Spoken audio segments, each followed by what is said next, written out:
Lors du grand dîner de Noël, ma nièce a demandé, « Tonton, pourquoi maman dit que tu es un bon à rien ?» Un lourd silence s'est installé à table. J'ai regardé ma sœur et j'ai dit, « Parce que maman a vécu ses heures de gloire au lycée et qu'elle a besoin de s'en prendre à quelqu'un. » Elle est entrée dans une colère noire. J'ai serré ma nièce dans mes bras et je suis sorti. 3 jours plus tard, ma mère a appelé pour dire que j'avais détruit la famille. Je m'appelle Thibaut. J'ai 34 ans et je veux vous parler du dîner de Noël qui a réduit ma famille en cendres et qui a fini par être la meilleure chose qui me soit jamais arrivée. Mais avant d'aborder la fête en elle-même, je dois vous donner un peu de contexte car cela n'a pas commencé à une table à manger.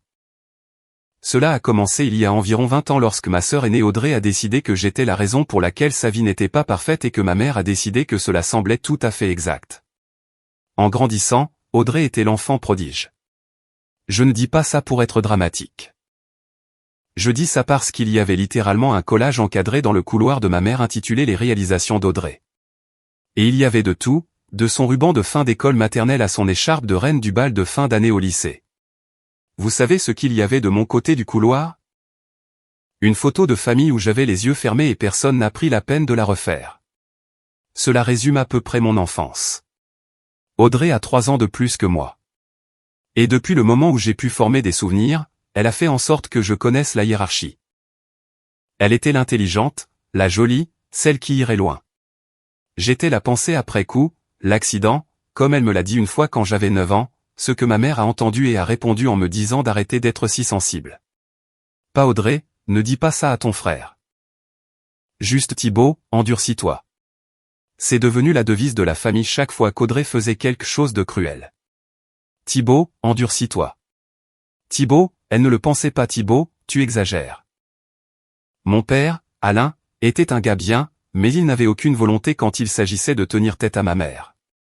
Elle s'appelle Catherine, et Catherine dirigeait cette maison comme une petite dictature avec du papier peint à fleurs. Ce que disait Catherine était la loi, et Catherine a dit qu'Audrey était spéciale, et que j'étais bien. Pas spécial, juste bien. Le genre de bien où vous obtenez des B à l'école et personne n'applaudit. Mais votre sœur a des A+, et ils organisent un dîner. Mais voici le truc. Je n'étais pas juste bien. J'étais en fait plutôt doué pour certaines choses. Je jouais de la guitare.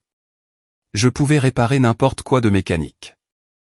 Et j'avais un don pour les affaires que personne dans ma famille n'a jamais remarqué parce qu'Audrey était occupée à obtenir un diplôme en marketing dans une université publique et agissait comme si elle avait été acceptée à une grande école de commerce. Ne vous méprenez pas, tant mieux pour elle d'être allée à l'université. Mais vu la façon dont ma famille traitait son diplôme, on aurait cru qu'elle avait guéri une maladie. Pendant ce temps, je suis allé dans un lycée professionnel pour apprendre le chauffage, la climatisation et l'électricité. Et vous auriez cru que je leur avais dit que je rejoignais le cirque. Ma mère a littéralement dit, « Eh bien, je suppose qu'il faut bien que quelqu'un fasse ces métiers. » Je suppose comme si je m'étais porté volontaire pour nettoyer les gouttières pour gagner ma vie au lieu de choisir une carrière qui me ferait éventuellement gagner plus d'argent que n'importe qui dans ma famille, mais nous y reviendrons. Après le lycée professionnel, j'ai commencé à travailler pour une entreprise locale, en me tuant à la tâche 60 heures par semaine. J'étais doué, vraiment doué. À 25 ans, j'avais ma qualification de chef d'équipe en électricité et je dirigeais des équipes. À 28 ans, j'avais économisé assez pour lancer ma propre entreprise d'installations électriques et thermiques. Petite au début, juste moi et 2 gars en qui j'avais confiance. Mais elle s'est développée régulièrement. Discrètement, elle a grandi. Et pendant tout ce temps, savez-vous quelle a été la réaction de ma famille? Rien. Le silence total. Audrey a obtenu une promotion en tant que coordinatrice adjointe en marketing dans une entreprise de taille moyenne. Et ma mère a appelé tous ceux qu'elle connaissait. J'ai décroché un contrat commercial de 200 000 €. Et ma mère a dit, « C'est bien, chérie. As-tu entendu qu'Audrey pense à s'acheter une nouvelle voiture ?» Maintenant, Audrey a épousé un gars nommé Sébastien quand elle avait 27 ans. Sébastien est exactement le genre de gars que vous vous attendriez à voir épouser Audrey. Assez beau, parle beaucoup, vend des assurances, et n'a jamais admis de sa vie avoir tort sur quoi que ce soit. Ils ont eu une fille, ma nièce Noémie, qui a maintenant 6 ans, et qui est véritablement l'enfant la plus douce de la planète. J'aime cette petite fille plus que je ne peux l'expliquer. Elle est la seule raison pour laquelle j'ai continué à me présenter aux événements familiaux pendant si longtemps.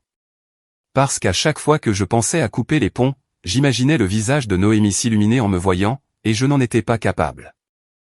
Mais Audrey a rendu même cela compliqué. Voyez-vous, Audrey avait cette habitude de parler de moi comme si je n'étais pas là ou comme si j'étais une sorte de mise en garde. Lors des dîners de famille, elle faisait de petites remarques. « Thibaut, tu fais toujours ton boulot de bricoleur ?» Ce n'était pas un boulot de bricoleur. J'avais 12 employés et une flotte de fourgonnettes. « Oh, Thibaut, j'ai vu un documentaire sur les gars qui travaillent dans les métiers manuels. Ça avait l'air si dur. Je ne sais pas comment tu fais. » Elle disait ça avec ce sourire condescendant et mielleux, comme si elle complimentait un enfant pour avoir fait ses lacets, et l'histoire de la perte d'espace a commencé il y a environ 2 ans. Je le sais parce que Noémie a fait une gaffe accidentellement lors d'un barbecue. Elle a tiré sur ma manche et a dit, « Tonton Thibaut, maman dit que tu es une perte d'espace. » Qu'est-ce que ça veut dire? J'ai failli faire tomber mon assiette. J'ai regardé Audrey, qui était devenue complètement pâle, et elle a balbutié quelque chose sur le fait que Noémie avait mal compris une conversation. Ma mère est immédiatement intervenue et a dit que Noémie était probablement juste confuse. Les enfants disent les choses les plus folles. Changeons de sujet. Et juste comme ça, cela a été balayé sous le tapis comme tout le reste. Je suis rentré chez moi ce soir-là et je me suis assis dans ma fourgonnette dans l'allée pendant environ 40 minutes. Je suis juste resté assis là. Ma petite amie de l'époque, Pauline, est sortie et m'a demandé si j'allais bien. Et je lui ai raconté ce qui s'était passé et elle a dit quelque chose qui m'est resté. Elle a dit, « Thibaut, combien de fois encore vas-tu les laisser te traiter comme si tu ne comptais pas avant de les croire ?» Ça m'a frappé en plein cœur parce que la vérité était qu'une partie de moi commençait à les croire. Malgré l'entreprise, malgré l'argent, malgré tout ce que j'avais construit de mes propres mains, il y avait toujours ce petit garçon en moi qui voulait juste que sa mère mette sa photo sur le mur. Mais j'ai continué à y retourner. Noël, Pâques, anniversaire. J'ai continué à me présenter avec le sourire et une bouteille de vin en prétendant que tout allait bien. Pour Noémie, toujours pour Noémie. Et à chaque fois, Audrey trouvait un moyen de me rappeler ma place. Elle m'asseyait au bout de la table. Elle faisait des blagues sur mon travail. Elle parlait plus fort que moi dans les conversations et ma mère restait assise là et laissait faire ou pire, riait avec elle. Puis est venu le dernier dîner de Noël, celui qui a tout changé. Ma mère a reçu comme elle le fait toujours. Un grand repas, toute la famille, Audrey, Sébastien, Noémie, mon cousin Benoît et sa femme Laura, ma tante Pascale, et quelques amis de la paroisse de ma mère. J'ai amené Pauline et une tarte aux noix que j'avais mis 3 heures à faire parce que la recette de ma grand-mère était la seule chose dans notre famille qui était réellement sacrée. Quand je suis entré, ma mère a d'abord dit bonjour à Pauline, a complimenté son pull, puis m'a regardé et a dit « Oh, Thibaut, tu as l'air fatigué. Dors-tu assez ?» Pas un bonjour. Pas de ravi de te voir. Juste une implication immédiate que je ressemblais à un déchet. C'est du Catherine tout craché. Le dîner a bien commencé. La dinde était bonne. Tout le monde faisait la conversation. J'étais assis à côté de Noémie, qui me parlait sans cesse de son spectacle à l'école primaire où elle jouait un arbre. Et honnêtement, c'était le moment le plus heureux que j'avais passé depuis des semaines. Cette gamine a le don de rendre le monde simple. Et puis, en plein milieu d'une conversation sur littéralement rien d'important, Noémie m'a regardé avec ses grands yeux marrons et a dit assez fort pour que toute la table entende, « Tonton Thibaut, pourquoi maman dit que tu es une perte d'espace ?» La table est devenue d'un silence de mort. Je vous le dis, on pouvait entendre la sauce refroidir. Tout le monde s'est figé. Les fourchettes se sont arrêtées en plein vol. Sébastien avait l'air de vouloir ramper sous la table. Le visage d'Audrey est passé de bronzé à blanc comme un linge en environ une demi-seconde. Et ma mère a juste fixé son assiette comme si elle essayait de déplacer la sauce au canneberge par télépathie. J'ai regardé Noémie. Puis j'ai regardé Audrey et quelque chose en moi a juste craqué. Pas d'une manière enragée, d'une manière lucide. Comme si un brouillard s'était levé et que je pouvais soudainement voir la situation dans son ensemble pour ce qu'elle était. 20 ans à être le souffre-douleur. 20 ans à m'entendre dire que j'étais moins que rien. Et c'est ma nièce de 6 ans qui transmettait le message parce qu'elle ne savait pas mieux. J'ai regardé Audrey droit dans les yeux et j'ai dit, avec un calme absolu, parce que maman a atteint son apogée au lycée et qu'elle a besoin de blâmer quelqu'un. Audrey s'est emportée violemment, pas crié, mais avec une intensité qui a rempli la pièce. Le son qui est sorti de la bouche d'Audrey était quelque chose entre un cri perçant et un cri de guerre. Elle a bondi de sa chaise si vite qu'elle a raclé le sol et a failli basculer. Son visage était passé du blanc au cramoisi en environ 2 secondes. Et elle me pointait du doigt comme si je venais de confesser un crime. « Comment oses-tu » a-t-elle dit d'une voix forte. « Comment oses-tu me dire ça devant ma fille, devant tout le monde ?» Je n'ai pas élevé la voix. Je n'en avais pas besoin. Je l'ai juste regardée et j'ai dit, « Audrey, ta fille vient de répéter quelque chose que tu dis sur moi dans mon dos à un dîner de Noël devant toute la famille. Et c'est toi qui es en colère contre moi. » Elle a bafouillé. C'est le seul mot pour ça. Elle a ouvert la bouche 3 fois de suite et rien de cohérent n'en est sorti. Sébastien, tout à son honneur, essayait de la ramener doucement sur son siège, mais Audrey a repoussé sa main comme si c'était un moustique. Ma mère a finalement pris la parole. Et si vous espérez qu'elle a dit quelque chose de raisonnable, vous n'avez clairement pas suivi. Thibaut, a-t-elle dit de ce ton bas et déçu qu'elle avait perfectionné pendant 34 ans. C'est Noël. Ce n'est ni le moment ni le lieu pour ce genre de comportement. Mon comportement, pas Audrey qui me qualifie de perte d'espace si souvent que sa fille de 6 ans l'a mémorisé. Mon comportement pour y avoir répondu. J'ai regardé ma mère et j'ai dit, tu as raison, maman. Ce n'est ni le moment ni le lieu, mais apparemment chaque jour chez Audrey est le moment et le lieu pour apprendre à Noémie que son oncle ne sert à rien, et ça n'a pas l'air de te poser de problème. La bouche de Catherine s'est pincée pour former cette ligne fine qu'elle a quand elle sait qu'elle a tort, mais qu'elle préférerait manger du verre plutôt que de l'admettre. Elle a dit, Audrey ne voulait pas dire ça comme ça. Tu sais comment elle parle. Tu es dramatique. Dramatique. C'était là. Le mot qui avait été utilisé pour rejeter tout sentiment légitime que j'avais jamais eu dans cette famille. Tu es dramatique, Thibaut. Tu exagères, Thibaut. Ne peux-tu pas juste laisser couler, Thibaut? Non, pas cette fois. Plus maintenant. Je me suis levé lentement. J'ai plié ma serviette et l'ai posée sur la table. Je me suis dirigé vers Noémie, qui regardait autour de la pièce avec de grands yeux confus parce qu'elle n'avait aucune idée de ce qu'elle avait déclenché. Et je me suis agenouillé et je l'ai serré dans mes bras. Je lui ai dit, Noémie, ton oncle Thibaut t'aime beaucoup. N'oublie jamais ça. Elle m'a serré en retour et a murmuré, je t'aime aussi, tonton Thibaut. Et ça a failli me briser. Je pouvais sentir ma gorge se serrer et mes yeux brûler, mais j'ai tenu bon parce que je n'allais pas donner à Audrey la satisfaction de me voir pleurer. Je me suis levé, j'ai pris la main de Pauline, et nous sommes sortis. Derrière moi, je pouvais entendre le chaos éclater. Audrey sanglotait. Ma mère disait quelque chose sur le fait que j'avais ruiné le dîner. Tante Pascale essayait de calmer tout le monde.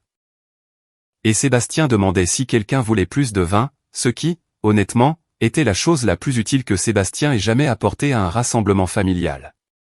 Pauline et moi sommes montés dans ma fourgonnette et je suis juste resté assis là pendant 1 minute. Elle n'a rien dit. Elle a juste tenu ma main et m'a laissé digérer. Après un moment, j'ai démarré le moteur et j'ai dit, je crois que j'en ai fini. Elle m'a serré la main et a dit, je crois que tu en as fini depuis longtemps. Tu viens juste de l'admettre. Elle avait raison. J'en avais fini depuis des années. J'avais juste été trop têtu, trop loyal, trop plein d'espoir que peut-être un jour les choses changeraient. Que peut-être ma mère me regarderait de la façon dont elle regardait Audrey. Que peut-être Audrey réaliserait que je n'étais pas son ennemi. Mais cela n'allait jamais arriver. Et la question innocente de Noémie était la preuve que je ne pouvais plus ignorer. Les 3 jours suivants ont été un flou d'appels téléphoniques auxquels je n'ai pas répondu. Mon téléphone s'allumait sans cesse. Audrey a appelé 2 fois, laissant à chaque fois des messages vocaux où elle pleurait et disait que je l'avais humiliée. Sébastien a envoyé un texto qui disait « C'était déplacé, mec ». Benoît m'a envoyé un émoticône avec le pouce levé puis un autre message qui disait « Désolé, c'était destiné à quelqu'un d'autre », ce dont je suis sûr à environ 90% que c'était un mensonge parce que Benoît a toujours pensé qu'Audrey était insupportable. Et puis le 3e jour, ma mère a appelé. J'ai failli ne pas décrocher. Pauline m'a lancé un regard qui disait « Tu n'es pas obligé », mais quelque chose en moi avait besoin d'entendre ce que Catherine avait à dire. Peut-être étais-je encore ce gamin espérant qu'elle me surprendrait. Elle ne l'a pas fait. Thibaut, a-t-elle dit, et je pouvais déjà entendre le ton. Pas inquiet. Pas d'excuses. Accusateur. Thibaut, tu dois appeler ta sœur et t'excuser. Tu as ruiné Noël. Toute la famille est bouleversée. Pascal m'a appelé et m'a dit qu'elle n'avait jamais rien vu d'aussi laid à un dîner de fête. Et les amis de la paroisse étaient là. Thibaut, les amis de la paroisse. J'ai failli rire. Les amis de la paroisse. C'était sa préoccupation. Pas que sa fille m'ait dit du mal si méchamment qu'une enfant l'avait intériorisé. Pas que j'avais passé ma vie entière à être traité comme un second choix dans ma propre famille. Les amis de la paroisse pourraient moins nous estimer. C'était l'urgence. Maman, ai-je dit, en gardant un ton égal. As-tu entendu ce que Noémie a dit à cette table? Elle a hésité. Les enfants répètent des choses hors de leur contexte tout le temps, Thibaut. Tu le sais. J'ai dit, hors de son contexte, maman, quel contexte rend acceptable de traiter son frère de perte d'espace? Y a-t-il un contexte qui m'échappe ou c'est un terme affectueux? Elle s'est agitée. Ta sœur est sous beaucoup de stress. Sébastien a des problèmes au travail, et elle a dû faire face à la situation scolaire de Noémie, et tu arrives là et tu l'embarrasses devant tout le monde au lieu de régler ça en privé comme un adulte. J'ai dit, maman, je gère les choses en privé depuis 20 ans. J'ai avalé chaque insulte, chaque pique, chaque fois que tu m'as fait sentir que je ne comptais pas. Et qu'est-ce que ça m'a apporté? Ma nièce qui me demande pourquoi sa mère pense que je ne vaux rien. Alors, non, je ne m'excuse pas. Pas cette fois. Il y a eu un long silence. Puis elle a dit la chose qui m'a dit tout ce que j'avais besoin de savoir. Elle a dit, Thibaut, si tu ne peux pas mettre ça derrière toi et être la personne la plus mature, alors il vaut peut-être mieux que tu ne viennes pas au Nouvel An. Elle n'a pas dit, réglons ça. Elle n'a pas dit, je vais parler à Audrey. Elle m'a lancé un ultimatum. S'excuser ou être exilé. Et c'est là que j'ai su que ma mère n'avait jamais été neutre. Elle avait toujours été du côté d'Audrey. Elle déguisait juste ça en maintien de la paix. J'ai dit, d'accord, maman. Je ne viendrai pas au Nouvel An. Et j'ai raccroché. Pauline était assise sur le canapé à me regarder. Et quand j'ai posé le téléphone, elle a dit, comment tu te sens? Et honnêtement, j'avais l'impression que quelqu'un m'avait vidé les entrailles avec une cuillère à melon. Je me sentais vide parce que même si je savais que j'avais raison, même si chaque partie rationnelle de mon cerveau me disait que je m'étais enfin défendu, il y avait toujours ce petit garçon en moi qui venait de perdre sa mère. Pas à cause de la mort, mais à cause de quelque chose de pire, l'indifférence. Je n'ai pas beaucoup dormi cette semaine-là. Je restais éveillé à rejouer chaque moment, chaque fête, chaque commentaire. J'ai commencé à tenir une liste mentale de toutes les fois où j'avais été négligé ou rabaissé. Et la liste était si longue qu'elle me rendait malade. La fois où Audrey m'a annoncé lors de mon propre dîner d'anniversaire qu'elle était enceinte. Et ma mère a passé le reste de la soirée à parler de prénoms de bébé. La fois où j'ai remporté un prix d'entreprise de la chambre de commerce locale et invité mes parents à la cérémonie. Et ma mère a dit qu'elle ne pourrait pas venir parce qu'Audrey avait besoin d'aide pour choisir des carreaux de salle de bain. Des carreaux de salle de bain. Plutôt que de voir son fils reconnu pour avoir bâti une entreprise prospère à partir de rien. Pauline m'a finalement fait asseoir environ une semaine après Noël et m'a dit quelque chose que j'avais besoin d'entendre. Elle a dit, Thibaut, tu as passé toute ta vie à essayer de gagner quelque chose qui ne t'a jamais été accessible. L'approbation de ta mère n'est pas un prix que tu peux gagner. C'est une porte qui n'a jamais été ouverte. Et plus tôt tu arrêteras de frapper, plus tôt tu pourras commencer à construire ta propre maison. Métaphoriquement parlant, bien que je puisse aussi littéralement construire ma propre maison, ce qui est l'un des avantages d'être dans la construction. Elle avait raison. Et cette conversation a été le début de quelque chose. Pas seulement la fin de ma relation avec ma famille telle qu'elle avait été, mais le début pour moi de m'accorder enfin de la valeur. Parce que voici quelque chose que personne ne vous dit sur le fait d'être le bouc émissaire de la famille. Vous ne perdez pas seulement le respect de votre famille. Vous perdez le vôtre. Vous l'intériorisez. Vous commencez à croire que vous êtes peut-être vraiment le problème. Que vous êtes peut-être vraiment trop sensible, trop dramatique, trop de tout. Et il faut quelque chose de sismique pour ébranler cette croyance. La question de Noémie a été mon tremblement de terre. Et ce que j'allais construire à partir des décombres allait être quelque chose que personne dans ma famille n'aurait vu venir. Les semaines qui ont suivi Noël ont été dures. Je ne vais pas l'édulcorer. Je me suis jeté à corps perdu dans le travail parce que c'est ce que je fais quand ma vie personnelle ressemble à un incendie de pneus. Je me réveillais à 5 heures, j'arrivais sur un chantier à 6h30, et je ne rentrais pas chez moi avant 19 ou 20 heures. Pauline était patiente, mais elle n'allait pas me laisser utiliser le travail pour éviter de faire face à mes sentiments. Elle est douée pour ça. Agaçante à quel point elle est douée parfois. Un soir au début de décembre, je suis rentré couvert de poussière de plâtre et elle était assise à la table de la cuisine avec 2 verres de vin et une expression sur son visage qui signifiait que nous étions sur le point d'avoir une conversation, que je le veuille ou non. Elle a dit, « Assieds-toi. Nous allons parler de ça. » Alors, je me suis assis et elle m'a posé une question qui semblait simple mais ne l'était pas. Elle a dit, « Thibaut, qui es-tu sans l'opinion que ta famille a de toi ?» Je l'ai regardé. J'ai ouvert la bouche pour répondre et rien n'est sorti. Parce que la vérité honnête était que je ne savais pas.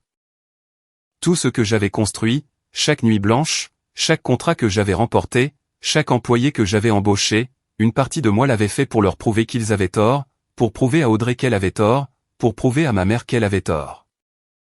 Et si je retirais cela, si j'arrêtais de me soucier de ce qu'ils pensaient, pour qui le faisais-je?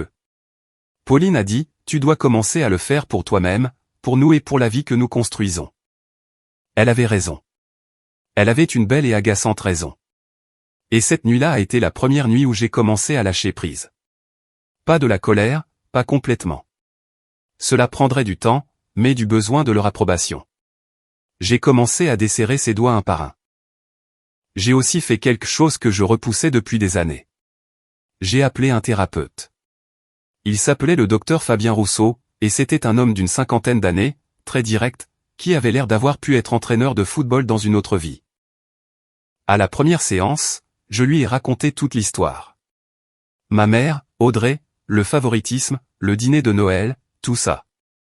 Quand j'ai terminé, il s'est penché en arrière dans sa chaise et a dit, « Thibaut, vous avez joué à un jeu qui était truqué dès le départ. Le seul coup gagnant est d'arrêter de jouer. » J'ai dit, « Vous venez de me citer un film ?» Il a répondu, « Je vous ai cité du bon sens. » Le film l'a volé. J'aimais bien le docteur Fabien Rousseau. Il ne me dorlotait pas. Il m'a dit directement que j'avais pour habitude de chercher la validation de personnes qui n'allaient jamais me la donner et que je devais rediriger cette énergie vers les personnes et les choses qui me comblaient réellement. Il m'a également dit que couper les ponts avec ma famille n'était pas un abandon. C'était de l'instinct de conservation et qu'il n'y avait rien d'égoïste à protéger sa propre paix. Alors c'est ce que j'ai fait. J'ai arrêté d'appeler. J'ai arrêté d'envoyer des textos. Je ne suis pas allé au Nouvel An. Ma mère a envoyé un seul texto la veille du Nouvel An qui disait « Joyeux Noël, Thibaut. Tu nous manques. » Pas d'excuses, pas de reconnaissance de quoi que ce soit, juste un message texte passif-agressif en forme de carte de vœux conçue pour me faire culpabiliser sans qu'elle ait à assumer la moindre responsabilité. Je n'ai pas répondu. Janvier est arrivé et j'ai tout investi dans l'entreprise. Je pensais à me développer depuis un moment, pour me lancer dans l'installation de systèmes thermiques commerciaux, là où se trouve le vrai argent. J'avais hésité parce que cela nécessitait un gros investissement de départ, de nouveaux équipements, de nouvelles certifications pour mon équipe, et un acte de foi. Mais quelque chose dans le fait de couper les liens avec ma famille a libéré cette énergie mentale dont je ne savais même pas qu'elle m'était drainée. C'était comme si j'avais couru avec un poids de 30 kilos attaché dans le dos, et que quelqu'un l'avait enfin coupé. J'ai fait le grand saut. J'ai monté un plan d'affaires, je suis allé à la banque, et j'ai obtenu l'approbation pour une ligne de crédit qui m'a fait transpirer des mains. J'ai embauché 3 nouveaux techniciens, investi dans la formation, et j'ai commencé à faire des offres pour des projets commerciaux. Le premier que j'ai décroché était une rénovation de système thermique pour un immeuble de bureau de taille moyenne, 40 unités. C'était le plus gros chantier que j'ai jamais entrepris, et mon équipe a assuré. En dessous du budget, en avance sur le calendrier. La société de gestion immobilière a été tellement impressionnée qu'elle m'a recommandé pour 2 autres immeubles, et soudain, mon téléphone s'est mis à sonner avec des opportunités que l'on n'aurait pas pu imaginer 6 mois plus tôt. En mars, mes revenus avaient doublé. En avril, j'avais embauché 4 autres personnes. En été, je gagnais plus d'argent en un mois que mon père n'en avait gagné en un an à son apogée.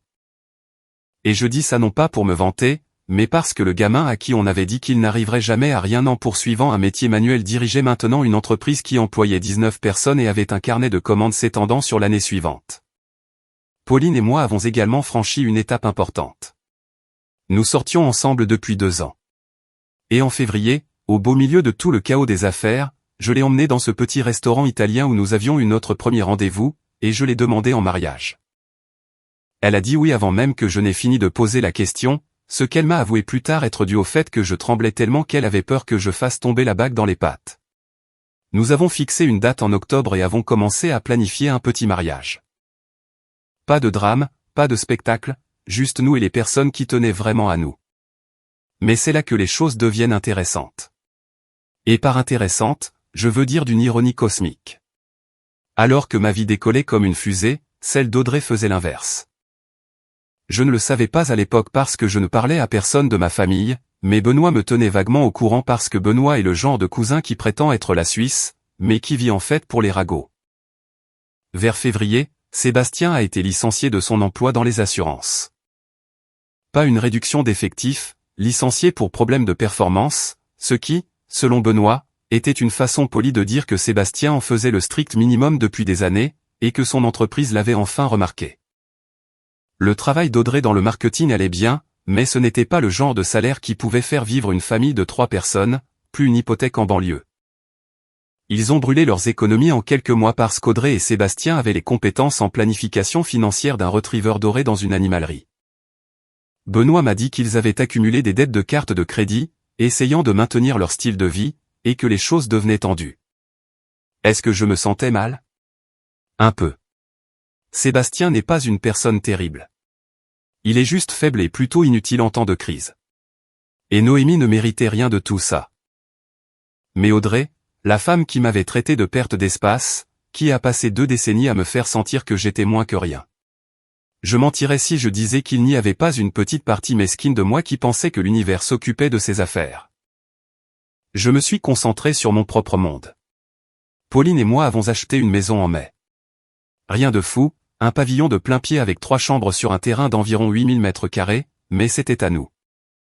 Et je l'ai rénové moi-même pendant l'été parce que quand vous êtes entrepreneur, acheter une maison à retaper est fondamentalement une obligation professionnelle. Nouvelle cuisine, nouvelle salle de bain, du parquet partout. Pauline a dit que c'était la chose la plus romantique que quelqu'un ait jamais faite pour elle, ce qui vous en dit long sur ses ex-petits amis. Pendant tout ce temps, j'ai aussi commencé à faire du bénévolat pour un programme local qui enseigne des compétences manuelles aux adolescents en difficulté. Chaque samedi matin, je me présentais à ce centre socio-culturel et j'apprenais aux gamins comment câbler une prise ou braser un tuyau en cuivre. Ces enfants me rappelaient moi-même à cet âge. On leur disait qu'ils n'étaient pas assez intelligents pour l'université. On leur disait que les métiers manuels étaient pour les personnes qui ne pouvaient rien faire d'autre. Je voulais qu'ils sachent que c'était des bêtises. Que l'on pouvait construire un empire avec ses mains si l'on était prêt à travailler. C'est devenu l'une des choses les plus significatives de ma vie. Et ça n'avait rien à voir avec le fait de prouver à qui que ce soit qu'il avait tort. C'était juste bien. Le docteur Fabien Rousseau m'a dit que c'était ça le déclic. Quand vous arrêtez de faire les choses pour prouver votre valeur aux personnes qui doutent de vous et que vous commencez à faire les choses parce qu'elles comptent pour vous. C'est à ce moment-là que vous avez réellement guéri.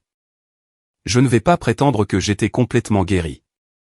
J'avais encore des nuits où je restais éveillé et me demandais si ma mère pensait à moi, si je lui manquais, si Audrey se sentait un jour coupable. Mais ces nuits sont devenues de plus en plus rares. Et les matins d'après sont devenus plus faciles. En octobre, mon entreprise a été présentée dans un magazine économique local. Un petit article, rien de national, mais ils nous ont désignés comme l'un des entrepreneurs ayant la plus forte croissance de la région. Pauline l'a encadré et l'a mis sur le mur de notre nouvelle maison, tout au bout du couloir. Elle n'a rien dit à ce sujet. Elle n'avait pas besoin de le faire. Nous savions tous les deux ce que cela signifiait. Ma photo était enfin sur un mur. Et cette fois, j'avais les yeux grands ouverts.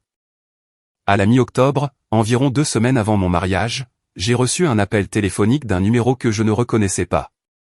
J'ai failli le laisser aller sur la messagerie vocale, mais quelque chose m'a fait décrocher. C'était Sébastien. Il avait l'air d'un homme qui avait mâché sa propre fierté pendant environ 3 heures avant d'appuyer enfin sur le bouton d'appel. Thibaut, a-t-il dit, et sa voix était tremblante. Je sais que nous ne sommes pas exactement en bons termes en ce moment, mais j'ai besoin de te parler. C'est à propos d'Audrey et Noémie. Je me suis appuyé contre ma fourgonnette et j'ai dit, je t'écoute. Il a pris une longue inspiration. Les choses ont mal tourné, Thibaut. Vraiment mal. Je n'ai toujours pas trouvé de travail stable. Nous sommes en retard sur l'hypothèque. Audrey a postulé pour des deuxièmes emplois, mais rien n'a abouti. Et Noémie, elle n'arrête pas de poser des questions sur toi. Chaque semaine, elle demande quand elle reverra tonton Thibaut. Ça brise le cœur d'Audrey. Ça brise le mien aussi. J'ai attendu le moment où il me demanderait de l'argent parce que je ne suis pas un idiot, et je voyais bien où cela menait. Mais Sébastien m'a surpris. Il a dit, je n'appelle pas pour te demander quoi que ce soit. J'appelle parce que je pense qu'Audrey te doit des excuses et qu'elle est trop fière pour passer l'appel elle-même. Et j'appelle parce que je pense que tu es un homme meilleur que ce que nous voulions bien admettre et j'aurais dû te le dire il y a longtemps. Je ne savais pas quoi répondre à cela. Sébastien ne m'avait jamais parlé comme à une personne à part entière auparavant. Il avait toujours été l'accessoire d'Audrey, acquiesçant à tout ce qu'elle disait. Il ressemblait à un gars qui avait été dépouillé de son confort et qui voyait les choses clairement pour la première fois. Je lui ai dit que j'appréciais l'appel et que Noémie me manquait. Ensuite, je lui ai dit que si Audrey voulait parler, elle avait mon numéro. Je n'allais pas courir après quelqu'un qui avait passé 20 ans à fuir le fait de me traiter avec un respect élémentaire. Il a dit qu'il comprenait et nous avons raccroché. Pauline m'a interrogé à ce sujet ce soir-là et je lui ai tout raconté. Elle est restée silencieuse pendant 1 minute et puis elle a dit, « Que veux-tu faire ?» J'ai dit, « Je veux voir Noémie. Je veux qu'Audrey assume réellement ce qu'elle a fait et je veux que ma mère arrête de prétendre que rien de tout cela n'est de sa faute. » Pauline a hoché la tête et a dit, « Alors laisse Audrey venir à toi. Ne cours pas vers eux juste parce qu'ils sont en difficulté. Ce n'est pas de la réconciliation. C'est de la commodité. » Elle avait raison. Encore une fois. Cette femme allait être insupportable en tant qu'épouse si elle continuait à avoir raison sur tout. Mais je l'aimais pour ça. 2 jours plus tard, Audrey a appelé. J'étais sur un chantier quand j'ai vu son nom apparaître sur mon écran. J'ai laissé sonner 3 fois avant de répondre, pas par mesquinerie, mais parce que j'avais sincèrement besoin de ces 3 sonneries pour me stabiliser. Et, Audrey, ai-je dit. Il y a eu une pause. Puis elle a dit, Thibaut. Sa voix était toute petite, pas l'Audrey à laquelle j'étais habitué. L'Audrey que je connaissais parlait avec une autorité et une condescendance intégrées dans chaque syllabe. Cette Audrey avait la voix de quelqu'un qui avait pleuré. Sébastien m'a dit qu'il t'avait appelé. Elle a dit, je lui ai dit de ne pas le faire. Je voulais faire ça moi-même. Je ne savais juste pas comment. J'ai dit, tu pourrais commencer par expliquer pourquoi tu m'as traité de perte d'espace devant ta fille de 6 ans. Une autre longue pause. Je pouvais l'entendre respirer. Puis elle a dit quelque chose auquel je ne m'attendais pas. Je ne t'ai pas appelé comme ça devant Noémie. Je t'ai appelé comme ça au téléphone avec Sébastien. Je ne savais pas qu'elle écoutait. J'ai dit, est-ce que ça arrange les choses? Elle a répondu, non, ça les empire en fait parce que ça veut dire que je l'ai dit avec assez de désinvolture pour que ça fasse juste partie d'une conversation normale. Ça nous a fait l'effet d'un choc à tous les deux. Il y avait quelque chose dans la façon dont elle l'a dit qui m'a indiqué qu'elle y avait réellement réfléchi. Pas seulement le fait de s'être fait prendre. Le sens réel de ce qu'elle avait fait. À quel point sa cruauté envers moi était devenue normale. Comment c'était devenu une telle seconde nature pour elle qu'elle pouvait traiter son frère de perte d'espace sans même s'en rendre compte. Elle a dit, Thibaut, j'ai été une sœur terrible pour toi. Pas seulement à Noël, toute ma vie. J'ai été jalouse de toi et j'ai transformé ça en méchanceté et j'ai laissé maman aggraver les choses parce que c'était plus facile que de faire face à mes propres échecs. J'ai dit, jalouse de moi? Audrey? Tu as passé toute notre enfance à t'entendre dire que tu étais la meilleure chose depuis le pain en tranches. De quoi pouvais-tu bien être jalouse? Elle a ri, mais c'était ta mère. Tu as toujours su qui tu étais, Thibaut. Tu es allé dans un lycée professionnel quand tout le monde te disait de ne pas le faire, et tu t'en fichais. Tu as construit une entreprise à partir de rien. Tu n'as jamais eu besoin de l'approbation de qui que ce soit. J'ai obtenu un diplôme en marketing parce que maman m'a dit que c'était pratique. J'ai épousé Sébastien parce que maman l'aimait bien. J'ai pris un travail que je déteste parce que ça rendait bien sur le papier. J'ai 37 ans et je ne sais pas ce que je veux réellement. J'ai vécu la vie de maman, pas la mienne. Et à chaque fois que je te regardais faire ton propre truc et réussir, ça me donnait l'impression d'être une fraude. Alors, je t'ai démoli au lieu de faire face à ça. Je ne vais pas prétendre que ça a tout arrangé. Ce n'était pas le cas. Mais c'était la première chose honnête qu'Audrey m'ait jamais dite. Et je pouvais entendre dans sa voix que ça lui coûtait quelque chose de le dire. Je lui ai dit que je l'avais entendu. Je lui ai dit que ce qu'elle avait fait était mal, que cela m'avait profondément affecté et que je n'étais pas prêt à simplement pardonner et passer à autre chose comme si de rien n'était. Elle a dit qu'elle comprenait. Puis elle a demandé s'il y avait une chance qu'elle et Noémie puissent venir au mariage. Ça m'a déconcerté. Pauline et moi avions prévu une petite cérémonie. 40 personnes, que des amis, quelques-uns de mes gars du travail, la famille de Pauline, Benoît et Laura. Personne de ma famille proche. Je lui ai dit que j'y réfléchirais et nous en sommes restés là. J'en ai parlé à Pauline. J'en ai parlé au docteur Fabien Rousseau. Et au bout d'une semaine environ, j'ai décidé qu'Audrey pouvait venir. Pas ma mère, pas encore. Mais Audrey, parce qu'elle avait fait quelque chose que ma mère n'avait jamais fait. Elle avait pris ses responsabilités. Et Noémie serait là, ce qui était la vraie raison si je suis honnête. Le mariage a eu lieu le dernier samedi d'octobre. Un petit endroit, une vieille grange qui avait été convertie en salle de réception à la périphérie de la ville. Pauline ressemblait à un rêve. Je ressemblais à un gars qui essayait de ne pas pleurer depuis le petit déjeuner et qui perdait la bataille. Mon témoin était mon pote Nicolas, que j'avais embauché comme premier employé des années auparavant. L'officiant était un juge à la retraite que connaissait le père de Pauline. C'était simple et c'était parfait. Audrey s'est présentée avec Noémie, qui portait une petite robe jaune et a immédiatement couru vers moi en criant « Tonton Thibault !» Comme si j'étais une célébrité. Je l'ai soulevée et elle m'a serré si fort que j'ai cru qu'elle allait me fêler une côte. Audrey restait en retrait, l'air nerveuse et pas à sa place, ce qui était un nouveau look pour elle. Pauline s'est approchée et l'a serrée dans ses bras parce que Pauline est une meilleure personne que ce que la plupart d'entre nous méritent et lui a dit qu'elle était heureuse qu'elle soit venue. Les yeux d'Audrey se sont remplis de larmes et elle a murmuré « Merci ».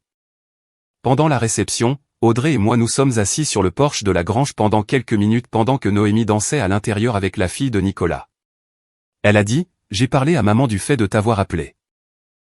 Elle a dit que tu finirais par revenir et que je ne devrais pas ramper. » J'ai dit « Ça me semble très probable. » Elle a dit « Je lui ai dit qu'elle avait tort. » Elle ne l'a pas bien pris. J'ai hoché la tête. Ça aussi, ça me semblait très probable. Puis Audrey m'a dit quelque chose qui a changé ma compréhension de tout. Elle a dit, « Thibault, savais-tu que maman a failli quitter papa quand nous étions enfants? Elle est restée pour la maison et pour l'image. Elle joue cette version d'une famille heureuse depuis 30 ans. Et quiconque menace cette représentation se fait couper les ponts. Le fait que tu te sois défendu à Noël n'était pas seulement embarrassant. C'était une menace pour toute la production. C'est pourquoi elle m'a choisi. Pas parce qu'elle m'aime plus. Parce que j'ai joué mon rôle. Tu as refusé de le faire. Je suis resté avec ça pendant un long moment. Ça n'a pas rendu la douleur moins forte, mais ça lui a donné un sens. Le mariage s'est terminé avec Pauline et moi en train de danser une danse lente dans la grange pendant que nos amis nous acclamaient et que Noémie lançait des pétales de fleurs qu'elle avait accumulés toute la nuit. C'était la nuit la plus heureuse de ma vie. Et pour la première fois depuis aussi longtemps que je m'en souvienne, je ne pensais pas à ce qui me manquait. Je pensais à ce que j'avais construit, et ce qui allait suivre. Parce que l'univers n'en avait pas encore fini avec le karma. Loin de là. Environ 3 semaines après le mariage, j'ai reçu un appel de ma mère. Je ne lui avais pas parlé depuis l'appel téléphonique où elle m'avait dit de ne pas venir au Nouvel An près d'un an plus tôt. Voir son nom sur mon téléphone a été comme toucher un vieux bleu. J'ai décroché en partie par curiosité et en partie parce que le docteur Fabien Rousseau m'avait dit que l'évitement et la guérison ne sont pas la même chose. « Thibault » a-t-elle dit et sa voix sonnait différemment, plus petite, moins certaine. « J'ai besoin de te parler. » J'ai dit « D'accord, parle. » Elle a dit « Pas au téléphone, en personne. Peux-tu venir à la maison ? J'ai dit, ça dépend de ce dont nous allons parler. Elle a hésité. Puis elle a dit, ton père a eu un problème cardiaque. Il va bien. Il est à la maison maintenant. Mais ça nous a fait peur. Ça m'a fait peur et ça m'a fait réaliser que j'avais mal géré les choses. Mon estomac s'est noué. Mon père, Alain, le gars qui ne faisait jamais de vagues, qui laissait Catherine diriger le spectacle, qui me glissait discrètement un billet de 100 € dans une carte d'anniversaire chaque année, même quand ma mère ne regardait pas. L'homme n'était pas parfait, mais il m'aimait de la meilleure façon qu'il connaissait. Et l'idée qu'il lui soit arrivé quelque chose m'a percuté comme un camion. Je lui ai dit que je passerais le lendemain. J'y suis allé seul. Pauline a proposé de venir, mais je lui ai dit que c'était quelque chose que je devais faire tout seul. Je me suis garé devant le pavillon où j'avais grandi et je me suis assis dans l'allée pendant 1 minute, ce qui devenait une tradition à ce stade. Les mêmes volets affreux, la même sensation d'avoir 12 ans et d'espérer qu'aujourd'hui serait différent. Je suis entré et mon père était assis dans son fauteuil inclinable avec une couverture sur les genoux, l'air plus mince que dans mes souvenirs. Il m'a vu et ses yeux sont devenus humides et il a dit, « Voilà mon garçon. » Juste comme ça. Pas de conditions, pas de réserve, juste voilà mon garçon. Je l'ai serré dans mes bras et j'ai tenu plus longtemps que je ne l'aurais probablement dû, mais il a tenu aussi. Donc, je me suis dit que nous en avions tous les deux besoin. Ma mère est sortie de la cuisine et m'a regardé. Et pour la première fois de ma vie, je n'ai pas vu la femme qui contrôlait tout. J'ai vu une femme qui avait peur. Peur de perdre son mari, son fils, et tout le monde qu'elle avait soigneusement construit. Elle s'est assise en face de moi et a dit, « Thibaut, je te dois des excuses. » Je n'ai rien dit. J'ai juste attendu. Elle a dit, « J'ai passé toute ta vie à protéger les mauvaises choses. J'ai protégé Audrey parce qu'elle en avait besoin. Elle a toujours été plus fragile que toi, plus incertaine, et j'ai pensé que si je la valorisais, elle trouverait ses repères. Mais je l'ai valorisée en te rabaissant. Et je me suis dit que c'était parce que tu étais assez fort pour le supporter. Ce n'était pas juste. C'était paresseux. Et c'était cruel. » Elle pleurait maintenant. Pas les larmes théâtrales qu'elle utilisait quand elle voulait de la compassion à la paroisse. De vrais pleurs moches et désordonnés. Elle a dit, « Quand tu es parti à Noël, j'étais furieuse. Mais les mois ont passé et tu n'es pas revenu et j'ai réalisé que j'avais repoussé le seul enfant qui ne m'avait jamais rien demandé. Tu as juste foncé et tu as fait tes preuves. Et je t'ai puni d'être autosuffisant en ne te donnant rien. » Je l'ai laissé finir. Puis j'ai dit, « Maman, tu te souviens de mon prix de la chambre de commerce? Celui pour lequel je t'avais invité ?» Elle a hoché la tête, regardant le sol. J'ai dit, « Tu as choisi les carreaux de la salle de bain. » Elle a tressailli. « Je m'en souviens », a-t-elle dit doucement. J'ai dit, « Tu te souviens quand j'ai lancé mon entreprise et que tu m'as dit qu'il fallait bien que quelqu'un fasse ces métiers ?» Elle a mis la main sur sa bouche. J'ai dit, « Tu te souviens du collage encadré dans le couloir? Les réalisations d'Audrey? Sais-tu ce qu'il y a de mon côté? » Elle a secoué la tête. J'ai dit, « Une photo floue où j'avais les yeux fermés. » Elle s'est complètement effondrée. Elle a dit, « Je suis tellement désolée, Thibaut. Je suis tellement désolée. » Et vous savez quoi? Je l'ai cru. Pas parce que c'était suffisant.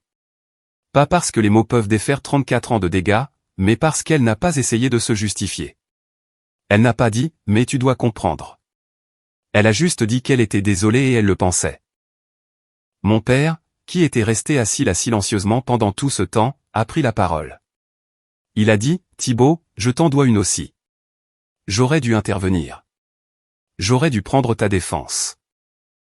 J'étais trop inquiet de maintenir la paix pour protéger mon propre fils, et c'est une chose avec laquelle je dois vivre. » Entendre cela d'Alain, un homme qui a rarement parlé au-dessus d'un volume de conversation toute sa vie, avait du poids. Cela avait beaucoup de poids. Je ne leur ai pas pardonné sur le champ. Ce n'est pas comme ça que ça marche. Je leur ai dit que j'appréciais les excuses et que j'avais besoin de temps. Si nous devions reconstruire, cela devait se faire sur de nouvelles bases. Fini de faire semblant. Fini de choisir son camp. Ma mère a hoché la tête et a dit, « Ce dont tu as besoin. » Et pour une fois, j'ai cru qu'elle le pensait.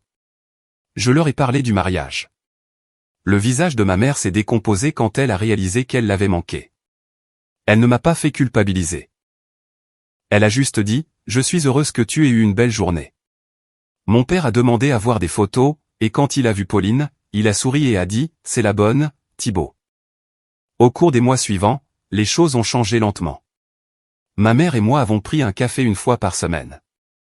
Rien de profond au début, juste s'asseoir dans sa cuisine et parler de choses normales. Elle a posé des questions sur mon entreprise. Elle a réellement écouté. Elle a posé des questions sur le programme de bénévolat et m'a dit qu'elle pensait que c'était merveilleux. De petits pas, mais des pas réels. Audrey et moi reconstruisions aussi, à notre manière. Elle a elle-même commencé une thérapie, ce que j'ai pris comme un bon signe.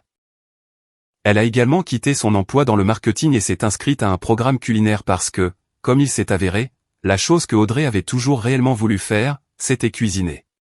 Pas faire le marketing des produits des autres, cuisiner. Elle avait eu peur de s'y lancer parce que ma mère lui avait dit que ce n'était pas une carrière sérieuse, ce qui était d'un niveau d'ironie presque trop évident. Noémie et moi étions de nouveaux copains comme cochons. Elle venait à la maison un week-end sur 2. Pauline lui a appris à faire des biscuits. Je lui ai appris à utiliser un niveau, qu'elle a ensuite utilisé pour déterminer que chaque tableau dans la maison d'Audrey était légèrement de travers, ce que Audrey a trouvé moins charmant que moi. Cette gamine allait devenir quelqu'un de spécial. Au dîner de Noël, une année entière après le repas qui a tout fait exploser, Pauline et moi avons reçu chez nous. Notre maison, nos règles. Mes parents sont venus, Audrey et Noémie sont venus, Sébastien est venu, et il avait trouvé un nouveau travail dans la vente d'immobilier commercial, ce qui lui convenait parce qu'il pouvait parler sans fin, et quelqu'un le payait enfin pour ça. Benoît et Laura sont venus. Même tante Pascal s'est présentée avec un gratin qui avait le goût d'avoir été assemblé avec des prières et pas grand-chose d'autre. Mais nous l'avons mangé et avons dit qu'il était super parce que c'est ce qu'on fait. Avant que nous nous asseyions pour manger, ma mère s'est approchée de moi dans la cuisine. Elle avait quelque chose dans la main. C'était une photo encadrée. La cérémonie de remise des prix de la chambre de commerce. Quelqu'un avait pris une photo ce soir-là et elle l'avait retrouvée. Moi en costume tenant la plaque, souriant comme un idiot. Elle a dit, ça va aller sur le mur juste à côté du collage d'Audrey. En fait, je vais retirer le collage. Il est temps de mettre de nouvelles photos. Je ne vais pas vous dire que je n'ai pas eu la gorge nouée parce que c'était absolument le cas. Pauline a dû sauver la sauce parce que je ne pouvais plus rien voir à travers le flou dans mes yeux. Mon père m'a tapoté l'épaule et est retourné regarder le football comme si de rien n'était, ce qui est la chose la plus typique d'Alain que Alain ait jamais faite. Le dîner était bruyant, imparfait et merveilleux. Noémie s'est assise à côté de moi à nouveau et m'a parlé de son spectacle à l'école où cette année elle avait été promue d'un arbre à un tournesol parlant, ce qu'elle considérait comme un avancement de carrière significatif. Audrey a croisé mon regard de l'autre côté de la table et a souri. Pas l'ancien sourire, pas le condescendant, un vrai. Après le départ de tout le monde, Pauline et moi avons nettoyé la cuisine ensemble. Elle m'a donné un coup de hanche et a dit, pas mal pour une perte d'espace. J'ai ri. J'ai ri de bon cœur et puis je l'ai embrassée parce que cette femme était restée à mes côtés pendant la pire année de ma vie et en était ressortie en faisant toujours des blagues à ce sujet. Je ne vais pas prétendre que tout est parfait. Ma mère et moi essayons toujours de comprendre les choses. Audrey et moi avons encore des moments gênants. Certains dommages ne guérissent pas complètement. Ça laisse des cicatrices et on apprend à vivre avec la texture. Mais voici ce que je sais. Je sais que j'ai construit une vie dont je suis fier de mes propres mains. Je sais que les personnes qui comptent le plus sont celles qui se présentent, pas celles qui y sont obligées. Je sais qu'une gamine de 6 ans en robe jaune m'a appris plus de choses sur l'honnêteté que n'importe qui ayant le double de son âge. Et je sais que le gars qui a été traité de perte d'espace est maintenant le gars qui organise Noël dans une maison qu'il a construite, marié à une femme qui croyait en lui, dirigeant une entreprise qui emploie 23 personnes et qui continue de croître. Commentaire, j'ai été vraiment touché par cette histoire que nous venons de partager. Elle me rappelle à quel point il est essentiel de protéger son estime de soi. Parfois, il faut savoir poser des limites claires pour préserver sa paix intérieure. La guérison commence le jour où l'on assume la responsabilité de son propre bonheur, et surtout quand on choisit la bienveillance envers soi-même avant tout. J'espère que vous prenez un moment pour réfléchir à vos propres relations, car la vie est trop courte pour rester dans des dynamiques qui nous diminuent. En apprenant à choisir la sérénité, on ouvre la porte à des jours bien plus lumineux. Si vous avez aimé, N'oubliez pas de laisser un commentaire et de soutenir la chaîne en vous abonnant. À bientôt pour les prochaines stories.